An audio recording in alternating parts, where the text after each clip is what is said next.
Alright, ladies and gentlemen, the iconic Tommy Lasorda bobblehead. But here's my question. When everything falls off the rails, do you take over or do you invest? Whew! Let's go.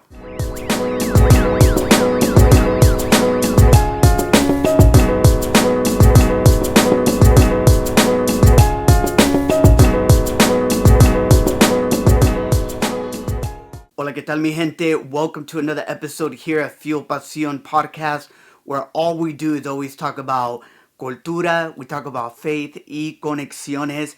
I am super excited because it is Pasión Friday, and let me tell you, today's episode is going to be on point. I'm going to have a question for you guys, but that's going to be a little bit coming up right now. So, first of all, my name is Noan Cruz El Boricua. I'm super stoked to be able to just share with you guys here on Pasión Friday. And really, more importantly, before anybody asks me, I am not giving away that bobblehead. There's no prize. It's just those. To be honest, I don't even think I've ever even opened the box. I'm lying. I think I have, but I know it's still like I haven't seen it. I know it's all wrapped up in the little bubble saran wrap. Anyhow, hit a like. I hope you guys can share this as well. I asked that question when everything gets a little haywire. Do we take over or do we invest? Hold that thought now. And here's the reason why.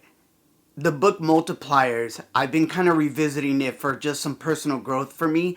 And there's a particular chapter, I'm not going to say where because I want you guys to dive in, but I have it highlighted here on my phone, which, by the way, if you have the iPhone, 100%, besides a physical book or an audible book, it's always great to have a digital version that you can highlight.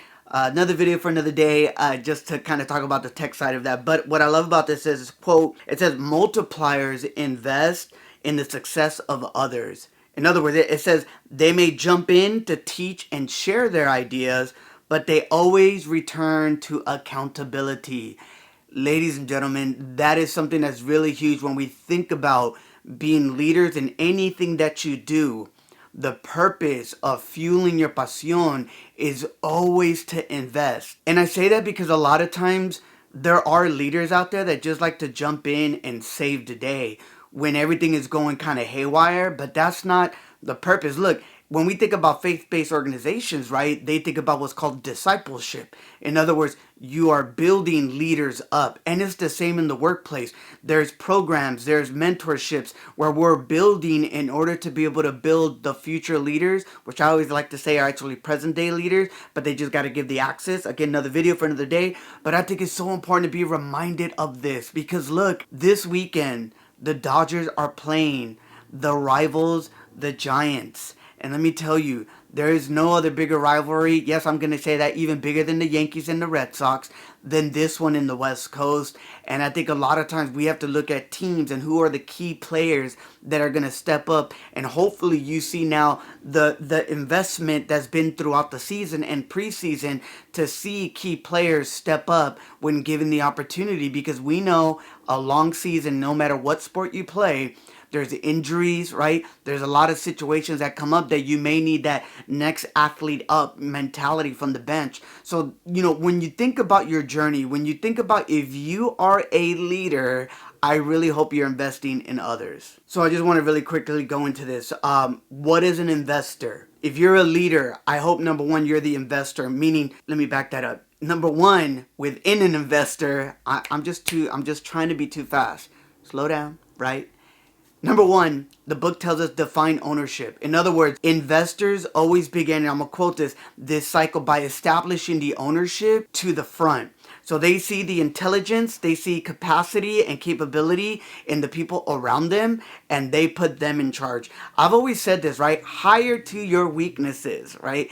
Surround yourself with greatness because that's what's going to get you to the next level. But again, as an investor, the first thing is you need to define the ownership, because when you give someone the opportunity to grow, an opportunity to lead a project, that is one of the best things that we can do in order to be able to multiply who you are, who I am.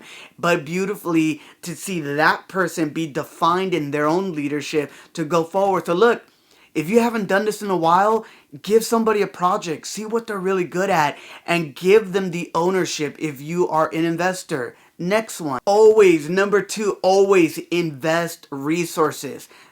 I'm telling you, recursos are key as someone who's going to make someone better. Look, I always tell people you got to have your tool belt within your career and keep adding those tools. But you need multiplier leaders. You need people that see your worth and that give you the right tools. So if you are a leader, if you have any capacity or you have the opportunity to be a leader in the moment, my hope and really my challenge to you is to give them the tools. I'm going to quote this. It says that the moment investors establish, right, the ownership position, again, going back to number one, you define the ownership and you give that to the potential person. Then the next one is now you start investing. And here's the thing. Have you guys ever thought about, like, how do you retain people in the workplace? How do you retain people in volunteer opportunity? You know how you do that? By protecting your investment. How do you do that? By giving the resource. Wow. Such a great moment to think about, because it leads me to the last one. People that understand being an investor, you define the ownership, you give the resources, because when you define the ownership, when you give all the resources, now you can hold accountability. Woo! Accountability. Look, let me give you guys a quick story. So I remember being in the workplace. I worked at a restaurant, and it was in the city of Orange here in California, just outside of Anaheim. And I worked at this Chinese restaurant. Shout out to Jeff Toll. He was my drum instructor who was co-owner of this Chinese restaurant with his best friend.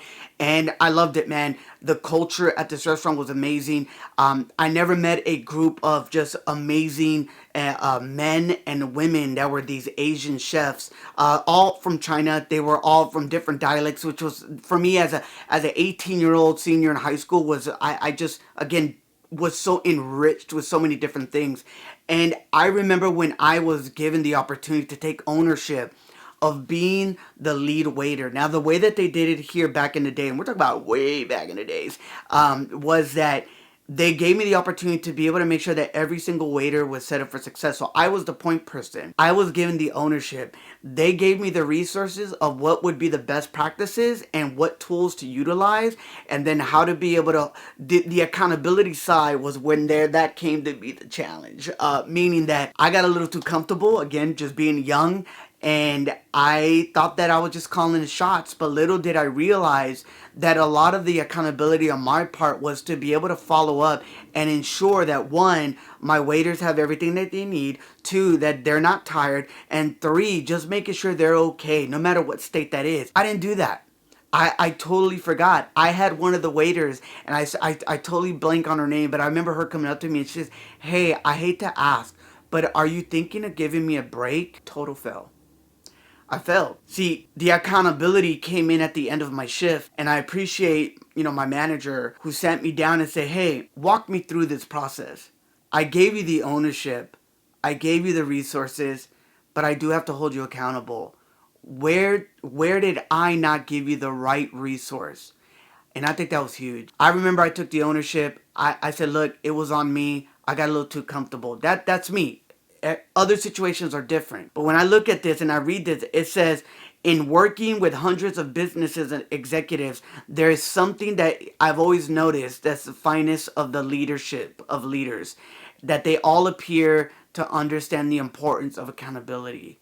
End quote. I think, again, for me, when I think about accountability to invest, hold them accountable, but make sure you've always set them up for success. So I'm going to go back to Tommy Lasorda. One of the greatest quotes that he ever gave, Tommy Lasorda, and I'm going to read this. It says, quote, "I believe that managing is like holding a dove in your hand. Hold it too tight, you kill it.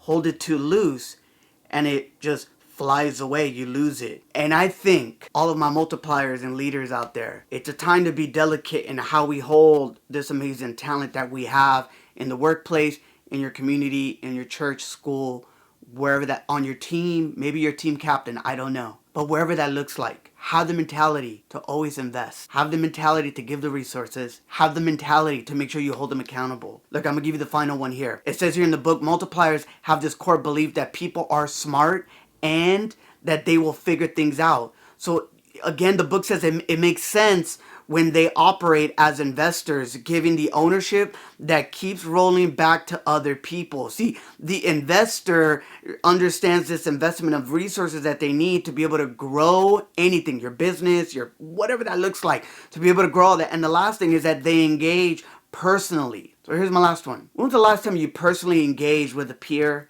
When was the last time you sent a text or made a phone call to someone that you really appreciate and that you've invested in? See, the part of accountability is not this check off the box. It's being relational, making it personal. And always remember that, hey, just because we have these great relationships, I just want to know how you're doing. Mentally, physically, spiritually, where can I help you? I hope that you guys can be reminded of that.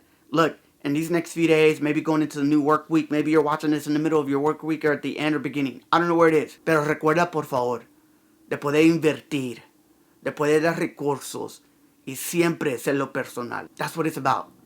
Look, that's how we pay it forward to bring better leaders.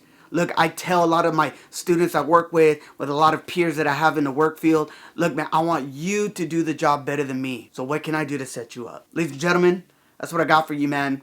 I hope you guys can check us out.